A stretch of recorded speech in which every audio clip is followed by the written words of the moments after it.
Ada orang yang dihumban dalam neraka sebab mata. Mata duk tengok maksiat, mata duk tengok haram. Ada kerana lidah mengumpat, mengadu domba, menghasut, memfitnah. Sebab itu Allah Ta'ala kata kena jaga diri kita. Tapi hari ini kita jarang kata diri kita. Yang kita kata orang. Kita semayang, kita kata tu imam baca ayat panjang-panjang. Bodoh. Tak tahu orang sikit lutut. Nampak? Bila tu imam baca ayat pendek, baca pendek-pendek, Fatihah pun tak sempat nak habis. Celaka betul. Pendek salah, panjang pun salah. Yang itu banyak orang kata. Tengok apa benda dalam Facebook, kata ke orang. Kenapa kita tak mengata pada diri kita sendiri, sedangkan diri kita lah yang menyebabkan kita masuk neraka? Bukan orang yang rogol kita menyebabkan kita masuk neraka. Makcik-makcik kena rogol, dia masuk neraka. Malaikat tanya, kenapa masuk neraka makcik? Makcik kena rogol, tu masuk neraka. Ya ke? Tak, makcik masuk neraka sebab makcik tak semayang. Kita masuk neraka sebab kita tak puasa. Kita masuk neraka sebab apa? Sebab yang kedua tu, wa ahlikum, kita tak jaga keluarga kita. Kita tak jaga. Tak jaga anak, tak jaga suami, tak jaga isteri, tak jaga bapa, tak jaga mak. Tak jaga kaum keluarga. Anak tak semayang, kita tak peduli. Suami kita pun, aduh, tak tahu nak cakap lah. Isteri kita macam ni pun kita diam saja. Anak kita buat balik jantan pun kita tak marah. Bila tanya siapa tu Din, tunang dia. Dia nak bincang lah tu, nak akad nikah di mana, biarlah dia orang. Saya tak campur Ustaz. Habis bincang naik motor keluar balik, ke mana pula dia orang tu Din? Itu ke Maidin lah tu. Kamu tak larang ke? Bukannya laki bini Din, biarlah dia besar panjang dia. Jom kita azan. Allahu Akbar, Allahu Akbar. Ya anak, maknanya itu yang menyebabkan kita jadi susah, tuan-tuan. Sebab itu saya cakap pada tuan-tuan tadi, nombor satu, jom kita buat satu benda yang Allah redha. Walaupun manusia tak redha, walaupun anak marah kita, suami marah kita, isteri marah kita, tetapi Allah tak marah kepada kita. Allah jaga kita, Allah sayang kita. Yang lain-lain itu tuan-tuan serah pada Allah. Saya bercakap ni pun tuan-tuan, cakap. Saya sekarang duk latih budak-budak dekat TV3. Budak-budak da'i, pendakwah Nusantara. Setiap hari Ahad. Hari Ahad pukul 9 malam TV3, tuan-tuan tengok. Ada muka saya tu duk atas kursi cokong. Kau cakap apa pun duk bodoh tengok budak-budak tu. Okey, pukul 9 malam. Saya duk latih, tadi saya latih dia orang berjam-jam. Saya cakap sebab reporter tanya saya, Ustaz melatih penceramah-penceramah muda ni bertahun-tahun. Daripada Astro saya latih, TV1 saya latih, sekarang TV3 saya latih. Dulu saya latih pencetus ummah Astro. Lepas tu adik-adikku, lepas tu Astro balik. Sekarang TV3 dah 3 musim. Mereka tanya pada saya, Ustaz tak takut ke nanti bila dah banyak penceramah muda lahir, penceramah-penceramah senior macam Ustaz orang dah tak jemput? Saya jawab, Alhamdulillah. Memang saya nak ramai penceramah pun sebab boleh tolong saya berceramah. Saya tak larat dah. Ustaz-ustaz hak ada ni pun letih lah. Tadi Tuan Nazir tanya, bulan 8 penuh tak? Jangan kata bulan 8, bulan 9 penuh dah. Bulan 10 pun dah penuh dah. Kalaulah makin banyak penceramah, makin bagus. Ringan kerja saya, tuan-tuan. Sampai sakit jantung, ceramah tuan-tuan tahu tak? Bayangkan, sakit jantung, ubat tak makan, kencing manis naik. Tak naik macam mana, jumpa durian makan. Memang naik lah kencing manis. Lagi banyak, lagi bagus, saya cakap.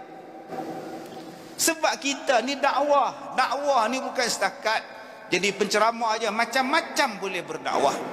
Saya cakap pada tuan-tuan, dakwahlah kerana Allah, jangan cari redha manusia. Benda ni saya cakap dalam majalah Solusi, tuan-tuan boleh beli bulan depan. Khas di Temu Ramah masalah ni je. Sepanjang Ustaz Kazim berdakwah 27 tahun jadi penceramah ni, apa benda yang tak suka pengalaman paling pahit Ustaz Kazim? Saya kata paling pahit banyak. Yang paling pahit saya pernah jumpa, saya minum kopi tak ada gula, loh pahit sungguh. Dia tangkap kepala. Tuan-tuan, saya cakap dekat dia, pengalaman saya kena santau 4 kali. Okey, saya hilang ingatan saya tak boleh baca Quran, siang kata malam, malam kata siang. Anak saya lupa nama, tak ingat nama. Pengalaman. Saya makan nasi saya jadi ulat. Bukan seronok jadi tuan tengok jadi penceramah ni seronok. Okey. Tak seronok saya kata. Saya kena operate 4 kali. Dibuka perut saya ni sebab bila buat MRI, okey, nampak satu benda dalam perut. Doktor kata kena buang, tak buang jadi macam-macam. Buka tuan-tuan, lagi buka lagi tak ada, lagi korek lagi tak ada, lalas tutup. Dah 2-3 hari baru doktor datang. Encik ustaz lah, kita sudah buka. Tapi bila kita buka, kita tak jumpa apa yang kita tengok hari itu. Jadi kita sudah mesyuarat, kita mau buka lagi sekali. Saya kata tak payah, menyusahkan saya je. Oh sakit tuan-tuan. Sebab tu di antara nikmat yang paling besar ialah boleh berak, boleh kencing. Tuan-tuan jangan lupa tu. Boleh buang air tu nikmat tu. Saya tak boleh kencing 30 hari tuan-tuan. Tebuk sini, tebuk sini, tebuk sini, dia bawa air kencing beg ni. Bila cek, pasal apa tak boleh kencing, tak tahu. Lah, duk teriak sakit lah. Ya Allah sakit. Ui tuan-tuan, bila mai Ustaz Syarahan, dia kata kenapa lambat begitu anak? Entah ni kena sihir. Saya kata nak buat macam mana, dah tak boleh kencing, dia pun tolak pergi hospital, mai ke doktor, dia tebuk terus. Ya Allah. Saya cakap dekat dia, orang cekak saya. Saya ceramah di satu tempat, orang cekak saya. Sebab saya mulut jahat. Ceramah Maulidur Rasul di surau, buat dalam surau. 80% perempuan, 20% laki-laki. Duk menyandar kat dinding. Yang perempuan, saya kata kenapa yang perempuan ramai ni, laki-laki tak ada, kampung ni janda semua ke, dia tanya. Mulut jahat tuan-tuan. Habis-habis ceramah dia cekak saya tuan-tuan. 6 orang, 6 jahanam nama dia tuan-tuan. Cekak baju saya. Dulu saya ceramah tahun 94. Saya naik Mitsubishi Galant Sigma, lampu 4 segi 2 tu. Satu lagi Galant biasa, saya Galant Sigma 4 segi 2. Oh dengan bangga pergi ceramah tuan-tuan. Tengah-tengah ceramah exhaust jatuh tengah jalan. Jenis kereta lama tu 70-an punya kereta. Tuan-tuan, dia ambil siling, dia ambil paku, dia garis kereta saya. Garis kereta. Itu belum masuk lagi bawa cuka. Ustaz Kazim mana Ustaz Kazim? Ada dalam rumah? Boleh jumpa dia? Boleh. Main cuka getah tuan-tuan, bukan cuka makan, cuka getah. Saya main nak simbah cuka ustaz. Ustaz nak kata apa? Tak kata apa, simbah. Nak kata apa? Simbah je lah. Tapi sebelum simbah saya nak tahulah sebab apa saya nak kena simbah. Tuan-tuan, orang nak bunuh, lompat pagar bunuh. Adakah saya berhenti berdakwah? Adakah saya takut berdakwah? Tak. Selagi mana saya cakap benda yang betul, selagi mana saya cakap benda yang hak. Qulil haq walau kana murran. Cakaplah walaupun manusia benci. Janji Allah suka. Akhirnya Allah jaga tuan-tuan. Apa yang orang tak kata pada saya? Ustaz babi, ustaz khinzir, macai, makan dedak, semuanya ada. Macam-macam orang kutuk dalam Facebook, macam-macam orang hentam. Ustaz Kazim ni UMNO. Masa bila saya UMNO? Ustaz baik dengan orang UMNO. Ustaz orang UMNO lah. Saya juga baik dengan orang asli. Adakah saya orang asli? Bulan Ramadan yang lepas saya ceramah kepada orang asli. Ustaz Kazim orang asli. Ustaz, dia baik dengan orang asli. Bulan lepas, minggu lepas saya ceramah di Daro. Daro di Dalat dekat Mukah, Sarawak. Yang datang tuan-tuan Iban. Adakah saya orang Iban?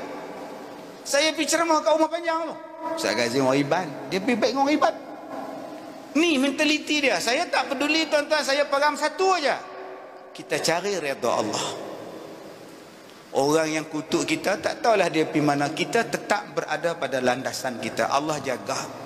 Sebab itu saya nak cakap pada tuan-tuan, jom kita cari redha Allah. Redha Allah dalam keluarga. Yang pertama saya cakap, apa yang Allah bagi, redha. Allah bagi anak cacat pun redha, Allah bagi anak sempurna pun redha. Redalah dengan itu. Jangan bantah-bantah. Nombor dua, bagaimana nak dapat redha Allah? Redha pada benda yang Allah tidak bagi. Redha pada benda yang Allah tidak bagi. Ada 3 orang perempuan anak dara jumpa saya 2 minggu lepas. Dia kata, Ustaz, nak tanya satu soalan. Kenapa kita orang bertiga susah sangat dapat jodoh? Orang lain kahwin, kenapa kami tak ada jodoh? Oh, berapa umur akak? 28. Dia 30. Yang hujung 28. Oh, akak kerja apa? Kita orang tiga-tiga lecturer. Oh, sebab itulah orang lelaki-lelaki ni macam saya ni, orang kampung kan, saya takut pada akak-akak yang ada jawatan. Memang kalau macam kami orang lelaki-lelaki dengar cerita lecturer, doktor ke apa, memang kami takut. Tambah lecturer lagi kami takut. Kompong kalau kahwin kami kena lecture. Memang kami tak berani kau.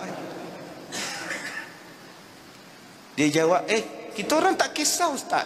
Janji baik je Ustaz, janji semayang je Ustaz. Saya cakap memang akak bertiga tak kisah, tapi berapa banyak mak bapak yang kisah. Berapa banyak anak-anak yang kerja besar, bila datang orang Minang, mak yang lebih-lebih. Apa kerja budak tu abang? Katanya kera ni. Kera ni. Ha, nampak tuan-tuan? Lambat pula kera dengan ni tu. Ada saktah pula di situ tuan-tuan. Kera ni nak Minang anak kita doktor. Tak nak lah abang, kata dia. Doktor kena pilih doktor. Simpanlah anak engkau 40 tahun tak kahwin lagi. Dia ngada-ngada tuan-tuan. Dia dah lepas, dah ada anak, dah ada suami. Clear lah anak kita ni. Kesian ke anak. Saya tak kisah Ustaz, dia kera ni ke kera tu ke, saya tak kisah. Memang saya cakap masa dia Minang anak saya cakap boleh, kami terima. Bila dia tanya hantaran, kami cakap 40,000. Memanglah akak terima. Tu namanya tak terima. Terima dalam tak terima. Dia gaji 1,200 kak, gaji minima tu kak. Nak suruh kumpul 40,000 bersamaan 40 tahun kak. 40 bulan tu kak. Makan Maggi tau. Elok kahwin kanser tau. Nombor 2 akak. Nombor 2 saya cakap, akak sabar, akak redha. Mungkin Allah Ta'ala sedang simpan kepada akak seorang suami yang sangat baik, yang mana suami itu dalam proses pembikinan untuk menjadi lelaki. Mungkin laki-laki itu umurnya baru 10 tahun sekarang. Biar betul Ustaz? Iya. Sekarang orang perempuan 71, suaminya 16 tahun. Opah, siapalah 16 tahun tu opah? Opah umur 71, suami dia 16 tahun. Dulu opah ni pakai tudung bawa, tudung apa ni, tudung labuh tapi surau. Telekung 24 jam. Kata kahwin dengan anak teruna 16 tahun, shawl sekarang ni. Tudung siakap dia pakai sekarang ni. Mungkin Allah Ta'ala ni maha bijaksana, dia sedang simpan pada akak satu suami yang sekarang ni sedang sibuk menjaga isteri yang sedang sakit kanser. Isterinya 4 tahun sakit kanser, suami ni jaga isterinya. Satu hari isterinya meninggal. Sekarang suami itu duda. Allah nak jodohkan akak dengan duda ni. Mana kita tahu akak seorang duda yang sangat baik, kita tak tahu. Bila saya cakap macam itu, ya Allah, kenapa tak ada orang yang nasihat kami macam itu, kata dia. Sudah tuan-tuan, menangislah pula. Saya ni pantang tengok orang nangis, saya pun nak nangis juga. Yang keempat, akak ada mak tak? Ada bapak tak? Ada. Allah nak bagi akak dapat pahala sebanyak-banyaknya dengan bela mak bapak, jaga mak bapak. Redalah akak. Sebab berapa banyak orang yang bila kahwin terus tinggal mak bapak. Tak tengok mak bapak, menyusahkan mak bapak, tak peduli pada mak bapak. Sekarang ni akak tak kahwin, akak ada masa banyak, bela mak bapak reda lah dengan Allah tak bagi jodoh pada akak sekarang. Reda. Sebab berapa banyak hari ni saya kata lepas kahwin, raya pun tak nak balik rumah mak. Jangan kata raya, puasa, buka puasa pun 30 hari Allah bagi. Semalam pun tak buka puasa dengan mak. Sibuk buffet, sibuk buka puasa di luar. Mak tu makan buka puasa di masjid, buffet di masjid je mak tu. Tapi dia makan hebat. Sampai hari raya tuan-tuan tak balik kampung. Suami cakap, kita ke London, kita beraya di London. Ada yang beraya di Legoland, 3 hari raya cuti duduk Legoland. Bila jumpa dengan saya tuan-tuan, satu orang Kedah, nak ke mana bang raya-raya ni? Cik, kami nak pergi Legoland Ustaz. Tak balik kampung. Payahlah Ustaz, adik-beradik ramai kan. Bilik tak cukup. Anak saya pun 5 orang, anak abang pun 5 orang. Rumah biasa lah Ustaz, tak selesa budak-budak kan. Lepas raya lah saya balik. Saya kata bang, Legoland tu tak ke mana bang? Tapi mak abang anytime boleh mati, bapa abang anytime boleh mati. Dan kalau mati mereka ni, abang takkan dapat lagi dah mak bapak. Kalau Legoland kena let go, dia ada Disneyland, dia ada Thailand, Cameron Highland, Genting Highland, berapa banyak land. Tapi kalau mak mati, tak ada bang. Kalau saya lah jadi abang, saya balik bang. Dia dengar cakap saya tuan-tuan, dia balik pukul 4 pagi sampai. Mak, oh mak, Assalamualaikum. Mak, oh mak, jiran buka tingkap. Mak kamu tak ada, dia ke Legoland. Ah, sudah tuan-tuan. Inilah Mak Misali namanya tuan-tuan. Jadi yang kelima saya cakap pada akak tadi, 3 orang ni saya cakap, akak-akak, bukan semua isteri dapat pahala bila kahwin.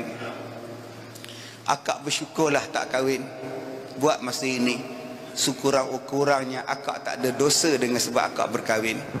Berapa banyak isteri yang dapat dosa bila kahwin? Tengking suami, engkar suami, jokah suami, nusyus. Akak sekarang tak ada dosa apa akak. Bersyukurlah. Di mana pun kedudukan kita sekarang, bersyukurlah. Itulah dipanggil sebagai redha. Saya redha tuan-tuan, Allah bagi sakit. Sabar waktu ujian, sabar waktu sakit, redha lepas sakit. Bila sabar dan redha, Allah Ta'ala akan bagi macam-macam.